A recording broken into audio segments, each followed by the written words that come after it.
Hey everyone, welcome back to FSi DFS, looking at the 6-game night main slate for Wednesday, June 26th. We have a preview video out for the early slate as well. If you've already watched that, you know that pitching is very ugly over there, and sorry to say, it's pretty ugly here too.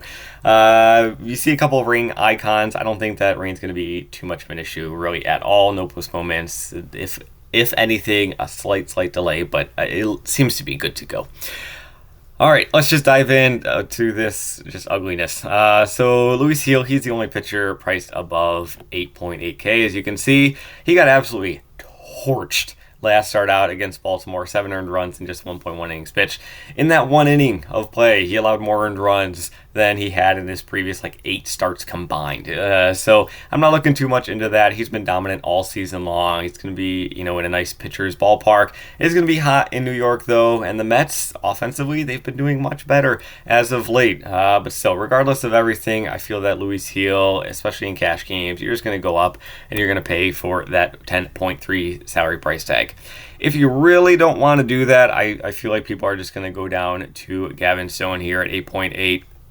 Facing off against the White Sox, just a great matchup. We always love picking on the White Sox for starting pitchers. The only, reluctance or hesitation that I do have with Gavin Stone is that he just does not have a great strikeout rate. He has a very low, 20% strikeout rate. I can't remember the exact number. But you can see 63 strikeouts in 80 pitches.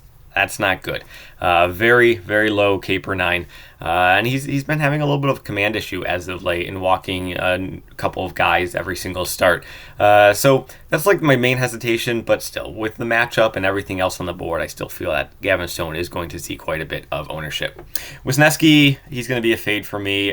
He is coming out of the bullpen I don't expect him to go over 65 to 75 pitches. I'd be shocked if he went over 75 pitches in this start. So it's going to be just a complete fade for me for a guy at this salary price tag on a limited pitch count. Cutter Crawford, he's really the only other guy that I would have interest in this mid-tier. Much better strikeout rate than Gavin Stone. Toronto, though, they don't really strike out too much as a team, but still, I think given the floor that he provides, he's going to be the other option that you're going to have in this mid-tier. After them, it's a big gap. Manaea facing off against the Yankees. Manea's control has been a lot better. Earlier on the season, he was walking everybody, but he has certainly, reeled it in. It's gotten a lot better. His strikeout rate is up as well, but any pitcher facing off against the Yankees, I'm going to have a big concern. Or hesitation, reluctance with. Eric Fedde, he's over in the fade category for me, facing off against the Dodgers. I just realized this is all wrong. That's supposed to be the Dodgers. Eric Fedde facing off against the Dodgers. Fedde, he's not a gas can by any means. He's pitched a lot better this season than he has in his career. But still, just a brutal matchup for him. It's going to be a fade. After that, first off, I don't think it's going to be Liberator. I think it's going to be Payant for St. Louis starting in that second game. So I think DK is going to be wrong here. Elder, I do think is correct for Atlanta. They're going to be facing up. This is going to be the second game of a doubleheader, but really no interest in either of those guys. Woods Richardson, he's probably going to be the only one guy that I'm going to have interest in, and I feel like a lot of people are going to have interest in. He's going to be the salary saver pitcher on this board, so if you're going to go with Luis Gil, there's probably going to be a lot of combinations with Wood Richardson, just to get the savings and to get those top, more expensive bats. But Wood Richardson, he's been very solid this year, especially solid in terms of his price tag. He's too cheap. Given the strikeout upside, the floor that he brings, you can see, he's given you 4 to 6 strikeouts every single start. Facing off against Arizona. Arizona struggles a bit against right-handed pitching. Arizona's great against left-handed pitching, but they struggle quite a bit against left-handed pitching, but they struggle against right-handed pitching. I want to make sure I got that right. Everybody else, it's pretty much a fade. The San Francisco pitcher is going to be Birdsong. He's not even in the player pool, but top pitching prospect for San Francisco. He's fully stretched out. He was a starting pitcher in the minors. So it's not like Chicago is going to be getting that terrible San Francisco bullpen. But yeah, it's kind of it. Kind of ugly in terms of pitching. As you can see, it's going to be Gil, Stone, Crawford, Woods Richardson, and then just Everybody else. I don't even know why I have Birdsong in here because he's not even in the player pool on DK. Heading over towards the bats, it's going to be Boston, Minnesota, and the Dodgers. It's kind of my favorite teams. Boston, Minnesota specifically, just because the Dodgers are so expensive. We know that. I don't have to talk about that. But Minnesota, much more affordable, so I'm going to be sliding them right above. But Boston, they crush right-handed pitchers. Rodriguez, he can't induce any swinging strikes, can't strike anybody out, and I think that's going to really be a hindrance towards him, especially against this, powerful left-handed bat-heavy team, and even the right-handed bat of O'Neill, who should be in a great spot as well. But Devers, Durant, Abreu, O'Neill, you really can't go wrong with a lot of these guys, and then they have very affordable, cheap guys in this lower 3K range as well. After Boston, we're going to go with Minnesota facing off against Nelson. Nelson allows a lot of hard contact. He is not a pitcher that you should be concerned about at all. So Minnesota, we kind of like Boston. We talk about both of these teams as being great against right-handed pitching just because they have so many left-handed bats in their lineup. And Minnesota, they have gotten a little bit more expensive. I feel like over the years of doing these preview videos, they were always a team that just automatically went to the top favorite cheap team because they were always underpriced. But the salaries are certainly catching up to them.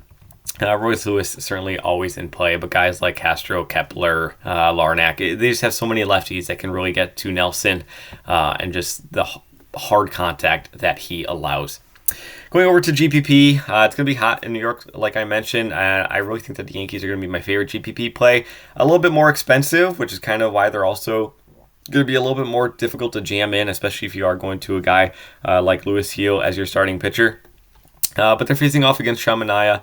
Mentioned earlier that Manaea's control has been a lot better as of late, but again, it's something that he's struggled with all season long.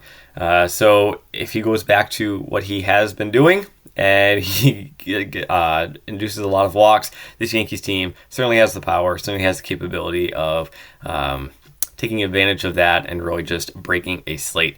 On the other side of that, we're going to go with the Mets facing off against Louis Heel.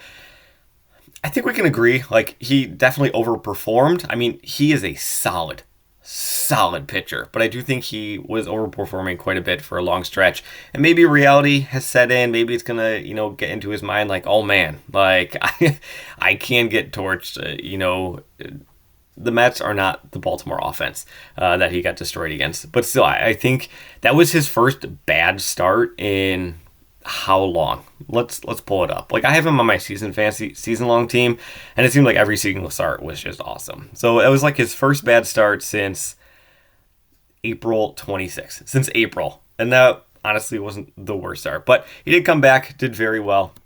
But regardless, the Mets, they've been doing a lot better as of late. The power of Grimace pitching, throwing out that first pitch, they've been doing a whole lot better. And really, it comes down to an ownership thing as well. I think that Heel is going to see a lot of ownership, and the Mets bats are not going to see much of that. So maybe they're more into the leverage stack.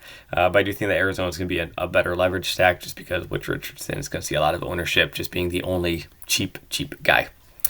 So it's pretty ugly. There's not a whole lot to love in terms of pitching, which kind of makes batting everybody's kind of in play. If you want to go with an Atlanta, St. Louis, Toronto stack, I would totally listen to that. But I feel like pitching is just so limited. San Francisco, the Chicago game. The weather, it's supposed to be kind of cool. I don't know if there was a glitch or something, but it looks like it's only supposed to be 59, 60 degrees.